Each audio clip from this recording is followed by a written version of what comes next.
Romans 1:18-32. Paul writes, and it's a fairly common passage in Romans.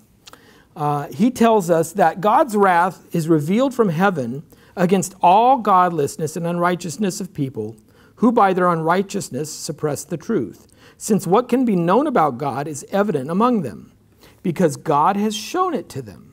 For his invisible attributes, that is, his eternal power and divine nature, have been clearly seen since the creation of the world, being understood through what he has made. As a result, people are without excuse. For though they knew God, they did not glorify him as God or show gratitude. Instead, their thinking became nonsense, and their senseless minds were darkened. Claiming to be wise, they became fools and exchanged the glory of the immortal God for images representing mortal man, birds, four-footed animals, and reptiles. Therefore, God delivered them over in the cravings of their hearts to sexual impurity, so that their bodies were degraded among themselves. They exchanged the truth of God for a lie and worshipped and served something created instead of the Creator, who is praised forever. Amen. This is why God delivered them over to degrading passions, for even their females exchanged natural sexual relations for unnatural ones. The males, in the same way, also left natural relations with females and were inflamed in their lust for one another. Males committed shameless acts with males and received in their own persons the appropriate penalty of their error. These are strong words from the Apostle Paul. Whatever you discuss this issue, this is obviously a key issue in our society today. And a lot of times people will bring up, Leviticus and things like that. You don't have to go to Leviticus to find a very clear condemnation of same-sex sexual relationships. Romans chapter 1, Paul lays it out about as explicitly as you can be in a PG-rated Bible. If he goes any farther, it becomes kind of testy. But he's pretty clear as to what he's talking about. And I don't think that there's too much of a way around it, although guys have tried. But our culture has dismissed the biblical account. Why? What's going on? Well, I've been doing a lot of work on worldview and things like that. And one of the things that I find fascinating is there's many people, observers of culture and of the human condition, who say that our culture today is different than the cultures prior to it in some way. We live in what is called a sensate culture, where the sensations are the things that we value most. A culture of feeling. We had the culture of empire in Rome, in Greece, right? And then we moved into the Middle Ages, which a lot of historians would categorize as the age of faith.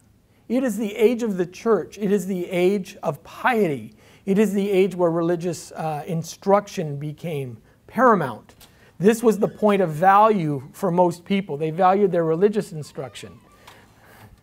So, in so doing, the priest became very important in life.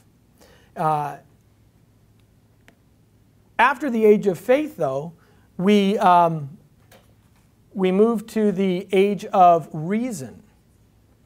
So the age of reason. The age of reason was when we started thinking about rationality, elevating our civilized nature. The idea that man is a civilized individual, that we're not linked to our animal passions. But nowadays, we don't value reason above all. We don't value the exchange of ideas and discourse above everything else. What we value is, how does that make us feel? We're in the age of feeling. Does that hurt your feelings? Should we say things that may bother other people, that may cause them to feel in a different way? And that's part of what we're fighting against today. Let me give you a little background then on the amazing speed of what has happened in the same-sex marriage debate. So let's start, first of all, with 1986. 1986. How many of you were around and not 3 years old in 1986. Okay, yeah, I remember 1986. The AIDS epidemic was in full swing. It was a big deal. In 1986, the Supreme Court ruled in Bowers versus Hardwick, 5-4 ruling, that Georgia anti-sodomy laws were constitutional. Justice Brian White wrote for the majority and said the Constitution did not confer, quote, a fundamental right to engage in homosexual sodomy. This is the Supreme Court in 1986. Chief Justice Warren E. Burger concurred, citing, quote, ancient roots of prohibitions against homosexual acts. So he agreed in a concurring opinion.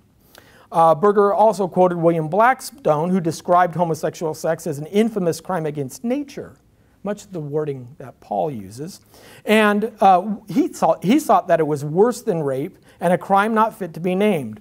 Burger concludes to hold the act of homosexual sodomy is somehow protected as a fundamental right would be to cast aside millennia of moral teaching. Now, the court was also petitioned to hear a similar case, Baker versus Wade, out of Texas, and they refused it. That's 1986. Okay, that's 40 years ago. In 1996, I'm sorry, 30 years ago.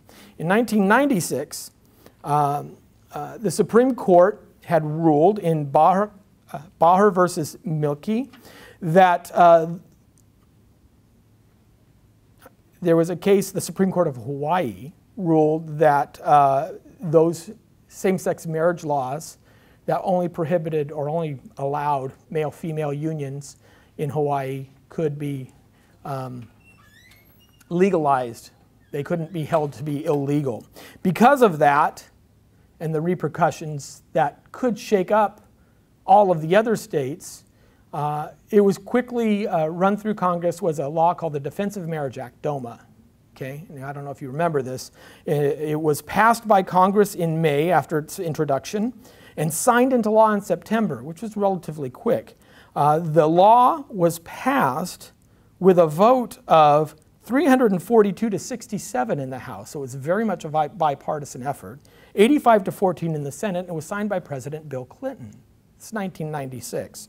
The law says, quote, in determining the meaning of any act of Congress or of any ruling, regulation, or interperson of various administrative bureaus and agencies of the United States, the word marriage means only a legal union between one man and one woman as husband and wife. The word spouse refers only to a person of the opposite sex who is a husband or a wife. That was in the law. And what this basically did was allow, if Hawaii were to recognize same-sex marriage, none of the other 49 states would be compelled to do so, which is normally the situation after one state will always recognize another state's marriage. That's the whole point of DOMA. So that was 20 years ago. This is 1996. In 2006, 10 years ago, well, 9 years ago, 27 states by 2006 had passed laws banning same-sex marriage. 19 of them passed laws banning both same-sex marriage and civil unions. Ultimately, in 2 more years, there would be 30 states that amended their state constitutions, not merely passed laws, but amended their state constitutions to ban same-sex marriage, with the laws passing on average 67% for and 33% against, 2-to-1 margin. As of 2006. We are 9 years later from that position. Where are we now? 37 states have legal same-sex marriages. Most of those come not from, I would actually probably argue almost all of those come not from public polling or public legislation, but from judicial decisions coming down, making the ban of same-sex marriage is illegal. The United States Supreme Court heard oral arguments last week that could enshrine same-sex marriage as a constitutional right. Brandon Ike, CEO of Mozilla, was forced out of his job a few years ago for a single $1,000 donation he gave to California's Prop 8 6 years prior, and they still forced him out of his job. We have bakeries, photographers, and caterers being sued and driven out of business for not wishing to perform same-sex unions. Eastern Michigan University expelled a psychology student, Julia Ward, for not counseling a homosexual student on her relationship. She said, I don't think I'm the right counselor for you. I'd rather recommend you to somebody else. I'd rather refer you. And instead of being allowed to refer her, they expelled her from school with just a semester left. This happened many times with other school counselors and things who were found to support natural marriage. Sweet Kicks by Melissa is probably the most famous case that you've heard of in Oregon, where they were brought up on discrimination charges, fined $137,000, which was well more than the mom and pop bakery would ever have.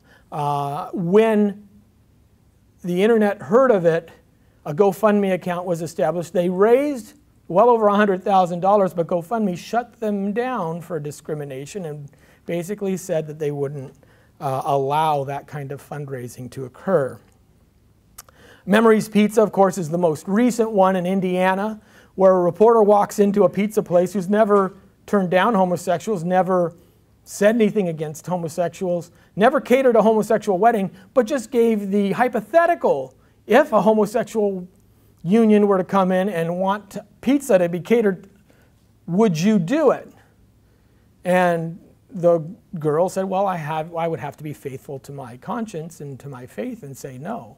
And just for that remark, the pizza shop was basically shut down for a week with various threats, including one from a gym teacher, I think it was a college gym teacher, who threatened to burn the place down and was looking for other people to do so with her. What happened in those last 9 years? What's going on? Why the change? Well, it's not just 9 years in the making. It's actually been a little under 30 years in the making. First of all, AIDS brought pressure upon hospitals and states because homosexual lovers wanted to visit their dying partners in the hospital. They were frustrated that they couldn't get in, that they weren't allowed the same access as, say, a spouse would, or couldn't make end-of-life decisions, couldn't transfer over the property, wealth. All of the things that go along with marriage were not available to them in this situation. And because AIDS was such a rampant disease within the homosexual community, it caused a widespread concern there. But the biggest thing that happened was a book that came out in 1990 called After the Ball. It was written by two gentlemen. One was a psychologist, the other one was a Madison Avenue advertising executive, who came up with a plan to try and normalize homosexuality within American culture. Now, you can order this book on Amazon right now. You can actually go online and see the synopsis of these things, but I'll give it to you in just a brief format. After the Ball had a three-pronged approach in order to take homosexuality into the American mainstream. That three-pronged approach is desensitize, jam, and convert. Okay, the first is desensitization. Desensitization, I should say. Desensitization is described as inundating the public in a continuous flood of gay-related advertising, presented in the least offensive fashion possible. If straights can't shut off the shower, they may at least eventually get used to, quote, being wet. The main thing is to talk about gayness until the issue becomes thoroughly tiresome, they added. Seek desensitization and nothing more. So basically, talk about it, talk about it, talk about it till it's normal. Till homosexuality isn't a shocking idea. It's something we've all heard about and we've all been familiar with. If you can get straights to think homosexuality is just another thing, meriting no more than a shrug of the shoulders, then your battle for legal and social rights is virtually won. But it's not just desensitization, it was jamming. Rondeau, one of the authors, explains, jamming is psychological terrorism meant to silence expression or even support for dissenting opinion. For example, the Matthew Shepard incident. Katie Couric asked the Wyoming Governor Jim Geringer if Summit gay activists have said that conservative political organizations like Christian Coalition and the Family Research Council and Focus of the Family are contributing to this anti-homosexual atmosphere by having an ad campaign saying if you are homosexual you can change your orientation. So you see what they're doing. They're trying to say Matthew Shepard was killed. Matthew Shepard is homosexual. Their first link was Matthew Shepard was killed because he was homosexual. We know now that that's not true. Matthew Shepard was a drug addict. He got tangled up with two other guys who were dealing or drug addicts as well. They had no idea that he was a homosexual when they killed him. But the storyline was good enough for them to say, oh, this is an anti-gay crime. And then you get folks like Katie Couric coming in and saying, oh, isn't it focus on the family? And these other guys who are demonizing homosexuality, aren't they to blame as well? So it's now 3 steps removed. Anytime you say anything against homosexuality, you're contributing to the death of folks like Matthew Shepard. Third, conversion. In conversion, we mimic the natural process of stereotype learning with the following effect. We take the bigot's good feelings about all right guys and attach them to the label gay, either weakening or eventually replacing his bad feelings towards the label and the prior stereotype. Whereas in jamming, the target is shown to be a bigot by rejecting his people and being shown as a bigot to the crowds with prejudice, actually associating the gays with good fellowship is conversion. That's what we do with the target. Once again, it's very difficult for the average person who by nature and training almost invariably feels what he sees his fellows feeling, not to respond in this knee-jerk fashion to sufficiently calculated advertisement. And this has probably been the most successful of the 3-pronged approach. GLAAD became a vociferous advocate across all television and motion picture productions, making sure that not only was there a homosexual person present so they can desensitize, but that would be a likable character. He would always be the hero or the funny one, somebody who's positive influence.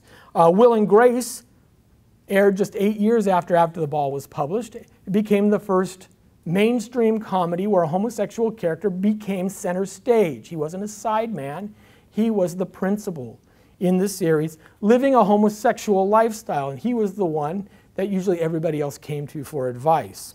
Of course, Rosie O'Donnell started her talk show in 1996, and then Ellen DeGeneres in 2003, and they had incredibly successful talk shows talking about children, making nice, really being attractive individuals. And lastly, I think one of the things that happened in this whole shift, especially between 1996 or 2006 and today, is we had an entire generation of children become registered voters who grew up on media, social media, YouTube. The presence of whatever you put out there is how you feel about yourself. The media makes the message. And wrapping all of these things together, you had a very concerted effort to push a specific agenda, the acceptability of the homosexual lifestyle, upon most of America. Now, that happens. That happens with a lot of things. Abortion is a similar issue that we can look at. But here's the thing. There was no good Christian response to all of this. We had no arguments back then. Christians assumed that spiritual answers might help. The Bible tells us not to, or that people's inherent aversion, their natural reaction would kick in. But you see, they had thought about that in processes like After the Ball, so it really didn't work. Once you desensitize someone to homosexuality, there is no natural response that you're going to automatically receive. To assume so was to abdicate your responsibility to talk about this. And this is not unique to this situation. Christians for a long time have done this for a lot of, I remember reading some of the things about Mormonism in the 1850s and the 1860s.